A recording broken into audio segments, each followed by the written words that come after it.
Le citoyen est ouvert à l'audace, il est ouvert à des solutions inventives qui répondent au développement durable, justement. C'est une occasion pour nous de repenser le logement et l'usager attend ça. Et je pense qu'il est prêt à ce qu'on l'amène dans des formes d'habitat auxquelles on n'est pas habitué en ce moment.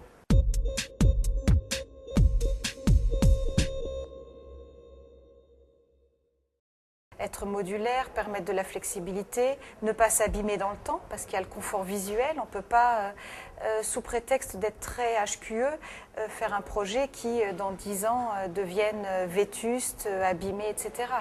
Donc la notion de qualité dans l'architecture, dans les produits qu'on utilise, elle est essentielle. Et le montant de travaux et le budget doit y être adapté.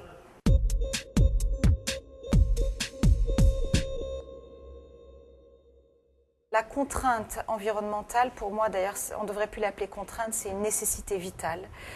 Donc c'est là. Maintenant, on ne peut plus s'abstraire de cette notion. Ce n'est pas une contrainte, c'est vraiment, il faut que ça devienne notre quotidien. La qualité architecturale, c'est notre quotidien. Donc tout ça, c'est vraiment notre matière pour devenir créatif et inventif. Ce sont, on va dire, des contraintes sans en être. C'est vraiment ce dont on a besoin pour travailler.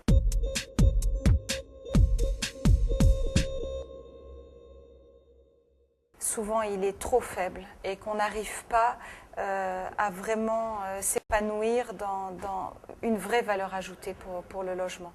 Je pense qu'il y a un problème en France, c'est que justement on n'accorde pas assez d'argent pour construire des logements.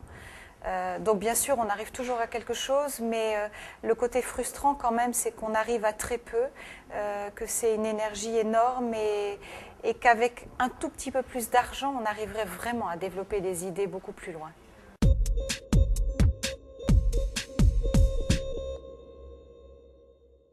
J'ai beaucoup appris. J'ai essayé de travailler à la fois la question du logement, donc essayer d'adapter la programmation de logement aux nouveaux usages.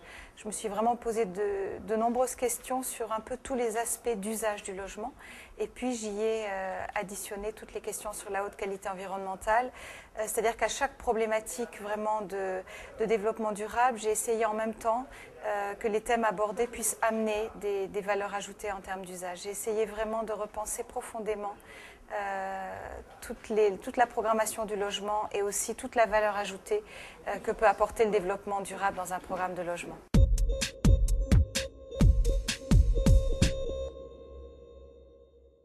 Ce qui m'a plu, c'est le fait que justement jusqu'au bout, on a pu traiter la cible thermique, c'est-à-dire minimiser les besoins en énergie, en rajoutant finalement des pièces à vivre. Donc c'est là où c'est intéressant de pouvoir tout additionner, tout cumuler dans un projet. En fait, on s'est servi de terrasses, de jardins d'hiver pour préchauffer l'air en hiver et le ramener dans l'ensemble de l'appartement pour minimiser les besoins en chaud. Et donc c'était ce qu'on a appelé des oriels, ces jardins d'hiver. C'était vraiment des pièces à vivre qui étaient collées à chaque fois au séjour. En été, c'était des pièces qui pouvaient se déshabiller, dont les vitrages étaient escamotables pour devenir des terrasses très aérées et très ventilées. La surprise que j'ai eue, c'est de me rendre compte que jusqu'au bout, on arrivait à le tenir, malgré le fait que c'était quand même du logement avec des coûts très bas.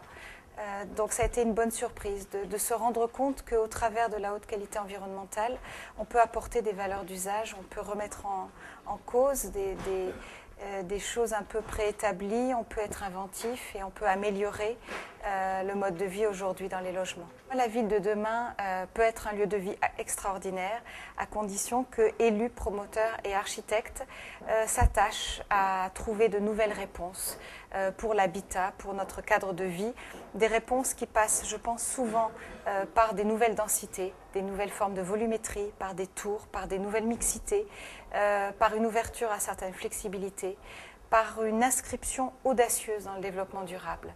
Je pense que l'architecture peut beaucoup pour renouveler notre cadre de vie et pour répondre aux attentes des usagers, parce que je suis persuadée aujourd'hui que le citoyen d'une ville, il attend lui aussi d'autres formes d'habiter. Il est prêt à habiter dans des bâtiments mixtes, dans des tours.